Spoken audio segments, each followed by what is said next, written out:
Good afternoon. Wait just 1 second for people to be seated.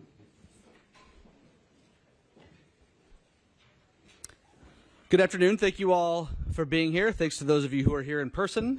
Thanks to everybody joining on the live stream, and thanks to all of you who will watch video of this event later.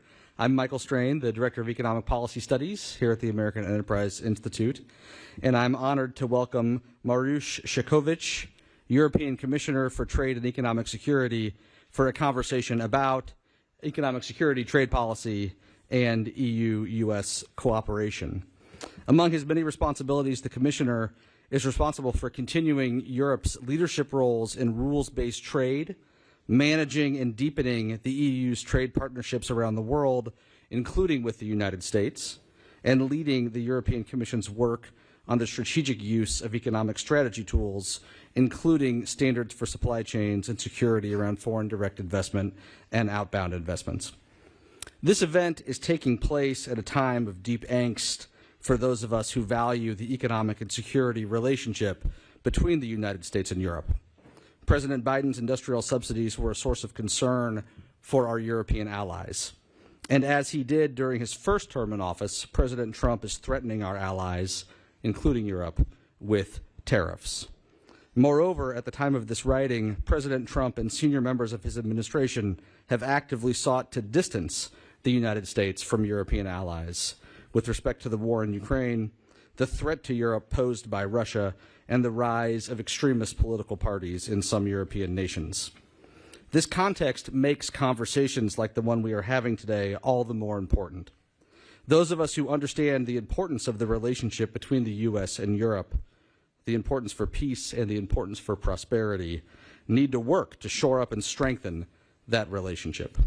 Promoting free trade is an important component of strengthening that relationship, which is why I am so pleased and honored again to welcome the Commissioner here today.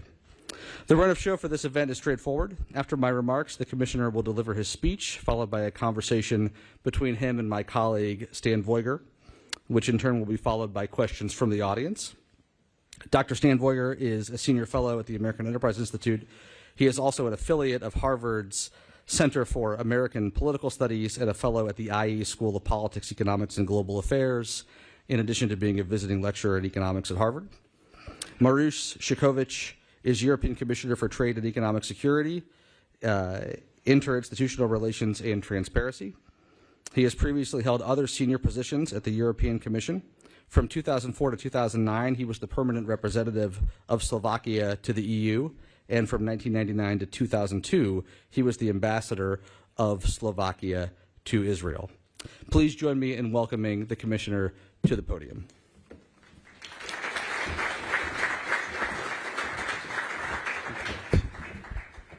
Thank you very much, and good afternoon to everyone, and I really appreciate your warm welcome, and also I really would like to thank the American Enterprise Institute for hosting this event. I have to say that it has been almost exactly a year since I last visited Washington, D.C. In fact, I realized that I have been here every February since 2022, when Russia invaded Ukraine, and each time marking a significant moment in our relationship. And on top of it, usually I was coming just for the weekend of Super Bowl, but I know that now I am 1 week late. And I have to say that this year is no different, as I'm here to address the critical issue, the U.S. administration's proposal to impose tariffs on EU exports. This has sparked the concerns about the state of our transatlantic partnership, prompting some to wonder whether it is temporarily under the weather. Last year, I quoted the American industrial pioneer Henry Ford, who said, I'm quoting, "Coming together is a beginning, keeping together is progress, and working together is a success." End of quote. And I think that these words resonate even more strongly today. The European Union is built on free trade among its members, and our commitment to opening up the world trade is deeply embedded in our DNA. And it should therefore come as no surprise that the EU is the world's largest trading bloc. We have free trade agreements with 76 countries and are the leading trading partner for 72 nations, accounting for 38% of the global GDP. So we know a thing or two about trade. The EU is also the United States' most important trading partner. Over the past decade, the EU-U.S. bilateral trade in goods and services has doubled, surpassing $1.7 trillion in 2023.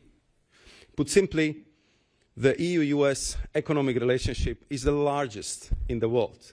Together, we represent nearly 30% of global trade, with daily exchanges worth over $4.5 billion. And this unique bond benefits both sides of the Atlantic. It is the very definition of a win-win partnership, and there is nothing unfair about it. Let me give you a few concrete examples. Boeing and Airbus build civil aircraft in the US with the cutting-edge electronics, power systems, and fuselages from European companies. The US battle tanks and armored fighting vehicles rely on EU technology such as drivetrains and cannons. The US semiconductor production depends on the EU-made lithography machines. Even the US Mint uses EU-made high-tech printing machines to print US dollars and prevent counterfeiting. The EU is a massive market for Americans' products as well. For example, 50% of our LNG imports come from the US, and in return, Europe is your largest LNG export market, accounting for over 60% of US LNG exports, double the US flows to Asia. In 2019, I had the privilege of joining President Trump at the opening of an LNG export terminal in Hackberry, Louisiana. I also worked closely with US LNG producers to spearhead our pioneering joint gas purchases for the whole EU, designed to replace Russian gas supplies. And it is true that the EU enjoys a relatively small trade surplus, but let me again put it into the perspective. The surplus represents only 3% of our bilateral trade, $50 billion out of $1.7 trillion. And this is a small fraction, I would say a drop in the ocean, if you will, of our overall economic exchanges. The US enjoys a large trade surplus in services, from financial services to streaming platforms and social media. Even a Tesla car is full of services. The EU imports twice as many digital services from the US as all of the Asia-Pacific region. Thus, the deficits in goods and services nearly balance out. And this reflects the natural structure of our economies, driven by the preferences of European and American consumers. It is simply a market-driven allocation of resources, and this is what well-functioning international trade is all about, benefiting both parties. Neither side is losing out, we are both gaining. When it comes to investment, the numbers are just as impressive. EU foreign direct investment in the US totals $2.8 trillion, a figure 10 times greater than EU investment in India and China combined, 10 times. European companies are the largest foreign investor in the US, contributing capital, jobs, and technology. They employ 3.5 million people on American soil and pay taxes into the US budget. So while the late Madeleine Albright called the US indispensable nation, one could argue that given our mutual interdependence, the EU and US share an indispensable partnership. Now let me address the pressing issue, tariffs. I'm reminded of the words of President Ronald Reagan, who said, "We are in the same boat with our trading partners. If one partner shoots a hole in the boat, does it make sense for the other one to shoot another hole in the boat? We should be working together to plug them up." He advocated for free markets and fair trade, emphasizing the importance for both economic prosperity and political stability. We often hear claims that the EU imposes higher tariffs on imports than the US. But the data tells a different story. The EU is one of the most open economies in the world, with over 70% of imports entering at zero tariff.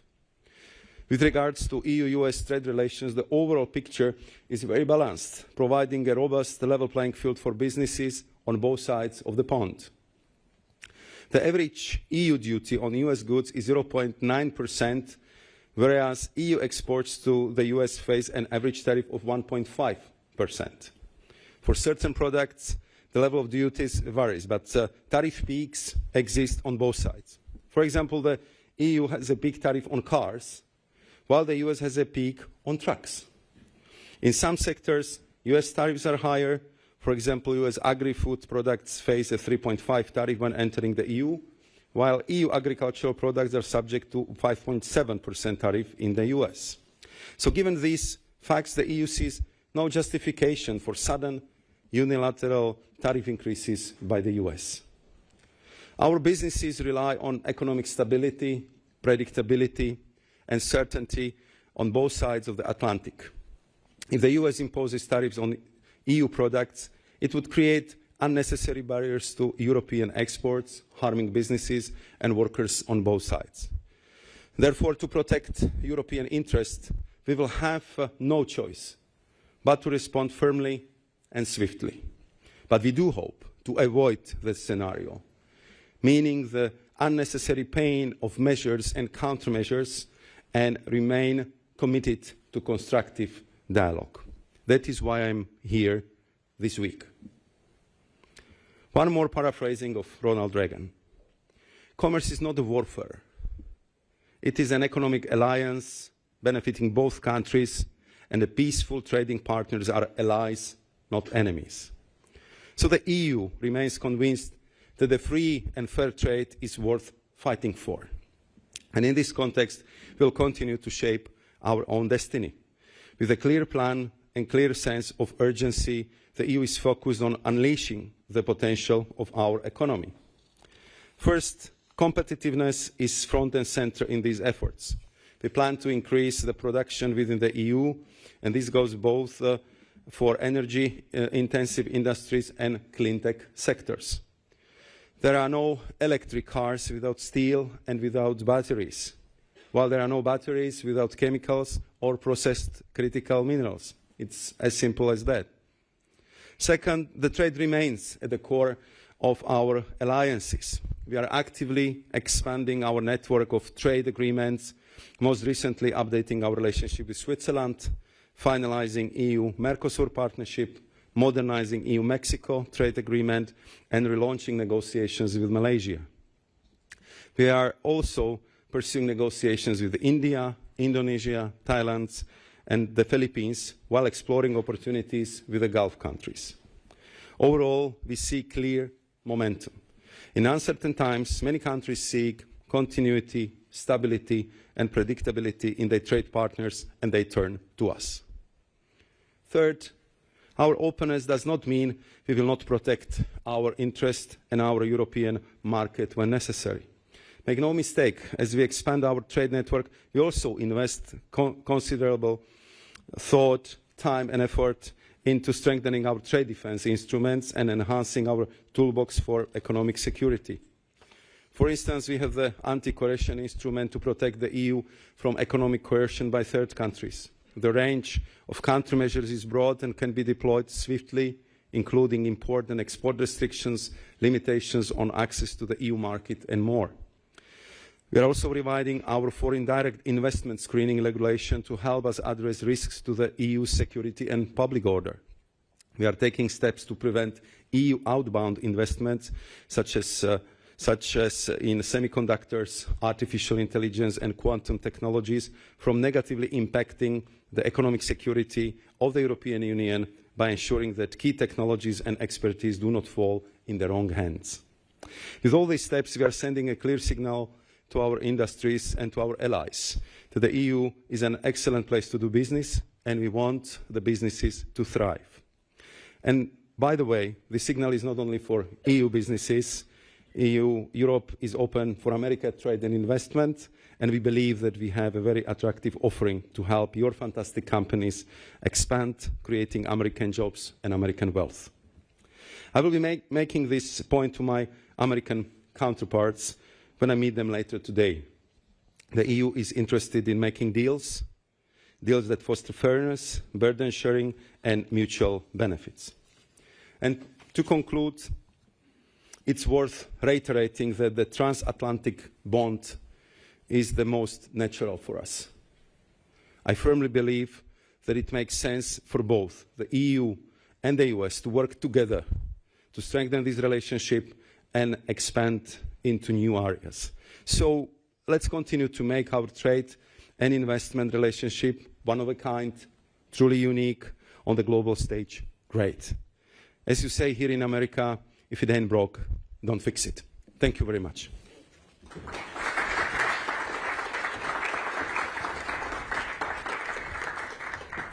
Thank you so much for those comments, Commissioner. I was wondering, as you think about how to respond to potential tariffs the U.S. wants to impose, of course, trade policy in the European Union is set at the union-wide level. But there's a number of other issues that are either trade adjacent, you may think of tax policy, or that are not trade related at all, but that the U.S. administration wants to link to trade policy, like there's security arrangements in Europe. How do you coordinate response between the Union and the member states on trade policy now that it's gotten tied into these various other aspects of the transatlantic relationship? Thank you very much for that question. As you know, we have quite an experience in European Union in Brussels how to coordinate, because we are doing it every day with our 27 member states, and clearly the EU-U.S. relationship has such a strategic nature that, of course, not only it's a massive trade relationship, but of course it goes in all, I would say, the other areas. But what we are offering to our American partners is, I would say, this one-stop shop. We are ready to be this link. We are ready to be the facilitator. Of course, if it comes to trade, this is the exclusive competence of the European Union and the Commission. And I am working practically on a daily basis with all the trade ministers, and we communicate with our member states on all levels, from ambassadors to the experts. We have now regular debates on the level of the heads of states and government, who are meeting now almost every month, because we are living such a dramatic times. And everybody understands that we have to do much more for defense. I mean, that's very clear, especially, you know, we are now the only major economy which has two wars so close to our borders. And you remember what has happened in Middle East and the consequences we had to face with massive migration from the Middle East. So it's very clear that the defense cooperation and much bigger investment into the defense sectors is again something which is primarily in the competence of the member states, but we are looking for the way how to create new financing opportunities, how to use our financial institutions, how to create, I would say, the budgetary space for our member states to invest more in the space. So we are ready to discuss with our American friends and partners the cooperation on the different level. I know that President Trump is a big deal maker, and there would be an idea to have kind of impressive grand bargain package. So let's discuss all these things, including, I would say, these issues, because I am, you know, true believer in transatlantic relationship. If you allow me one personal anecdote. I was growing up behind the Iron Curtain, literally 2 kilometers behind the barbed wire in Bratislava. So there was a Danube River. So I saw that the people are living on the other side of the river, that there are houses, there are lights, there are cars. But until I was 23, I didn't believe that I would be ever allowed to cross the river. And then what happened, we had this huge democratization going on through Central and Eastern Europe. And I got the invitations to go to Stanford University by Hoover Institution. So the first Western countries I ever visited was actually California. So I made it from Iron Curtain to California in a very short period of time. I will never forget it. And since that moment, I'm a true believer that, you know, together we won the Cold War. I mean, together we achieved such enormous achievements for the liberalization, democratization. We built this most impressive, massive trade relationship, and therefore I'm personally committed, you know, to do maximum to avoid the problems, focus on the positives, and look for the solutions which will be, of course, appealing and good for our American partners. So there's a number of concerns that the U.S. I think has around European policies that are, you know, not quite trade policy, but, you know, close enough. In particular, related to the large American tech companies. So the U.S. I think has long been annoyed by the digital service taxes that exist in some European countries, and that the Commission has in the past pushed for at the Europe-wide level. And there's discontent around the Digital Services Act, Digital Markets Act.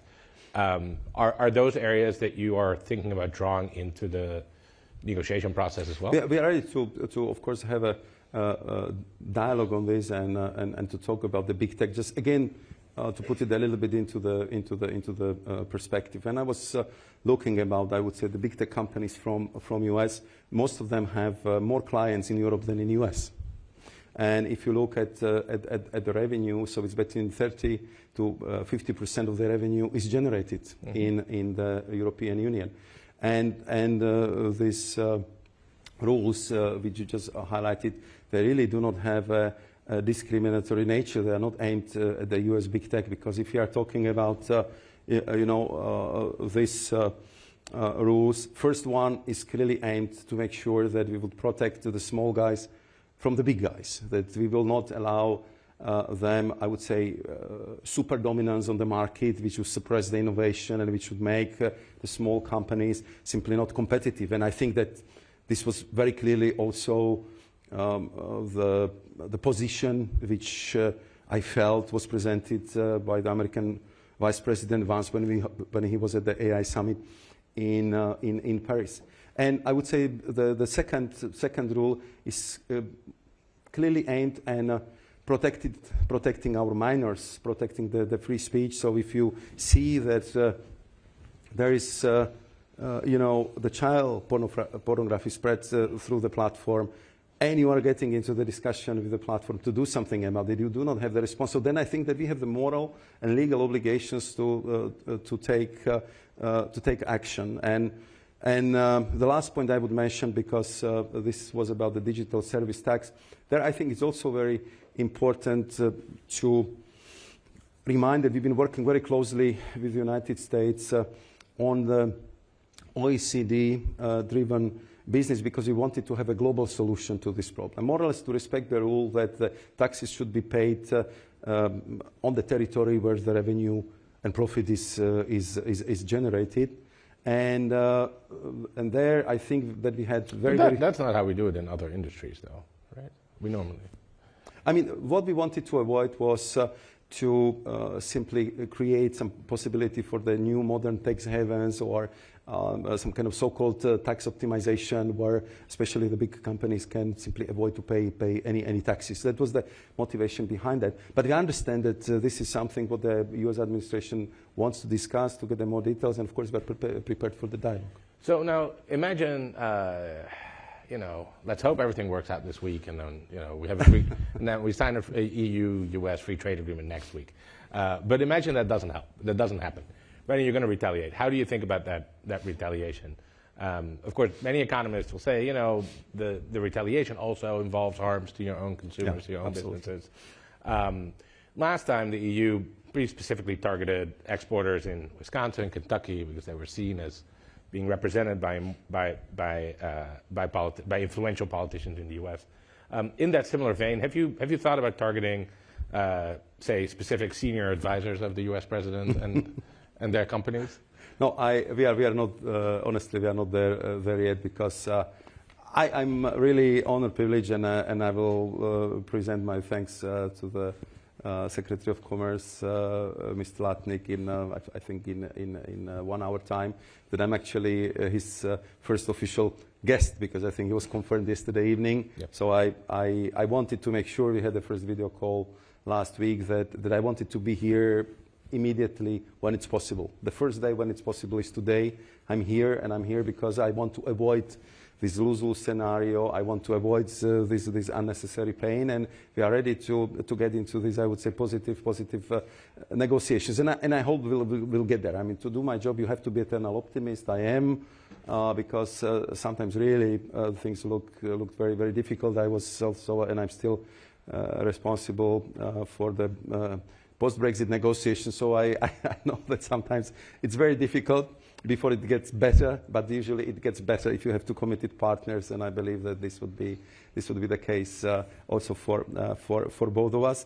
And but of course, if we will not be able to solve this situation, and if really we will be kind of hit hard arbitrarily without proper justification, so that's only natural that such a big trading bloc like us would react. We don't like it. I know that our businesses don't like it, so there is a pain on the both sides. So we'll do our utmost to avoid it, but if we cannot avoid it, we'll have to act in that regard. In your opening comments, you mentioned you talked a bit about the sort of broader web of trade relations that the EU has, and how it's still making progress on deepening and liberalizing those trade relations. Obviously, those trade relations are all organized, basically around international trade law, as conventionally understood until recently. The U.S. now, for a decade or so, has really moved away from abiding by international trade law, except for in the most flimsy pretextual way. How do you see that? Do you see the EU and all of its trading partners, maybe including China, as continuing to operate sort of under WTO rules, and then the U.S. is just sort of outside the system, and we deal with it on a case-by-case basis? Or is that not a good description of how you see it? I think it's a little bit more complex than that, because if you look at WTO, I think that also U.S. until today actually benefits from the law which was laid down and developed over many years. We have a dispute settlement mechanism which is not working because the so-called appellate judge has been not renominated. But otherwise, the system for the global trading is based on this network of the agreements and the rules which have been built and constructed over the years. Of course, if the U.S. would be fully involved, fully back, it would have completely different dimension. But we feel from discussion with our partner that first and foremost the WTO is a very important organization, but of course it needs reforms as well. It has to adjust, it has to adapt to the 21st century. I mean, when WTO became as a I would say successor to the GATT agreements, we didn't have internet at the time. We didn't have the digital services. We didn't have, I would say, many of the products even existing at that stage. So clearly, this has to be fixed. This has to be I would say modernized. And then also I would say the global trade went to such a dimension that from one side we have this hyper competition, from other side we have, I would say, these global connections and global value chains which need totally different approach. And then I think what needs to be also very clearly addressed that if the WTO mechanism is abused by non-market economies, so we also have to act. And for this, I think it would be much better, much stronger if we can do it together with the United States of America. One final question before I turn it over to our audience. Next year, the carbon border adjustment is supposed to kick in. How do you think the U.S. is going to respond to that? I think, I mean, that's again something what we have to discuss. I mean, first and foremost, I think what is very important is that we knew that this is something which would raise a lot of questions, and we had only one motivation. We wanted first and foremost to respect Paris Agreement, tackle climate change, and also to prevent so-called carbon leakage, because we've been imposing very high environmental standards for our companies, and then we've been getting the products from abroad where the standards been not respected, and the difference in carbon footprint, for example, for the steel, sometimes was 2 or 3 times higher than when produced in the EU. What is, I think, very important for the American audience to know is that this, I think, 6 targeted commodities, U.S. is doing extremely well because you have actually very small carbon footprint. In many of them, you're actually cleaner than the European products. And then also listening to the worries and criticism from the third partners, I think more than 80% of the companies would be exempted from the CBAM because we just really want to focus it on really the big companies, big traders who can do it. But for SMEs and from medium-sized companies, they simply shouldn't be falling under the CBAM. And I believe that this actually would help to those companies which wants to be sustainable, cleaner, which wants to operate with a lower carbon footprint. But I can imagine that the debates on this, on the detail, would be quite demanding. So we have now the team, dedicated team from the EU, which is traveling literally across the globe and which is talking to the countries which might be the most effective, just to explain it, look for the solutions, and do it in a way that we understand each other and we are kind of minimizing the negative impact for the responsible businesses. Very good. Let's take a couple of questions from the audience. Raise your hand if you have a question. If I point at you, then please wait for the mic to arrive and then state your name, ask your question. Let's go all the way in the back, on the left arm. I can barely see. Well, wait, 1 to 2 of you both go. Hi, I'm Ari from Politico. Thank you very much for doing this. I wanted to see, Trump yesterday said that the EU had lowered its 10% duty on imports on vehicles to 2.5%. I guess I'm curious about a reaction on that. And would that be something that you folks are considering or actively talking about? Thank you very much. You want? Yeah, let's do the other question as well. Yeah, sorry. Hi, my name is Gregor Schwung. I'm from the German newspaper Die Welt. I would like to ask, how do you go and do these negotiations with an administration who has a different view on facts? When we talk about the VAT, for example, you made clear in a long document what it is. Clearly, they don't understand it. So what's your approach to something like that? Thank you very much. So you see, we need good journalists to ask good questions because they're usually first one to break dice. On the first question, you would recall that I think it was the announcement by President Trump, I think last week, that he would like to go down the path of reciprocal tariffs, and I was reacting to this very clearly. So if we are going to talking about lowering the tariffs, even eliminating the tariffs, let's say for industrial products, this would be something which we are ready to discuss. We are ready to go for it. We are ready to discuss, including we are ready to look at the tariffs for the cars, because also the example I used in my introductory remarks. For U.S., this peak import duty is for pickup trucks and vans, if I recall, it's 25%, and for personal vehicles from Europe, it's 10%. So let's look at it. But we would like, and that would be also my plea this afternoon, to discuss with my American partners. That what are the topics our American partners would like to discuss? What are the issues? So we can have we can start the process.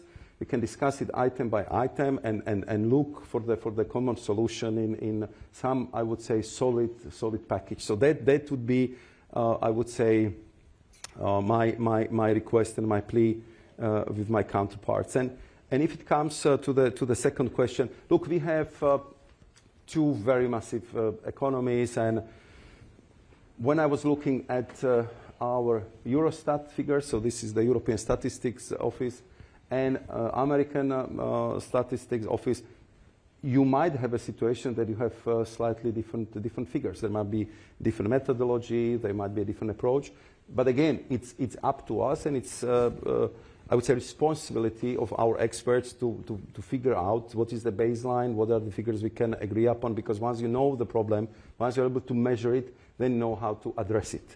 And this is, I would say, the method which we will be also proposing in this particular case, including explaining how the VAT works, that I would say that we can really compare it to the sales tax here.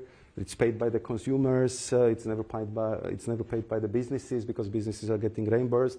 And I think we are not alone who is using it, because I think it's more than 150 countries on this planet which have the same system. So we hope that we'll be able to explain this, to discuss it, and I believe in good faith negotiations, and that would be clearly our goal. Have you suggested to the U.S. that maybe we too should adopt a value-added tax? I am brave and courageous man, but I would like to start from the, let's say, lower ambition. Fair enough. Let's do a question over here, if we have any. Yes. Go ahead. Please wait for the mic. Sorry.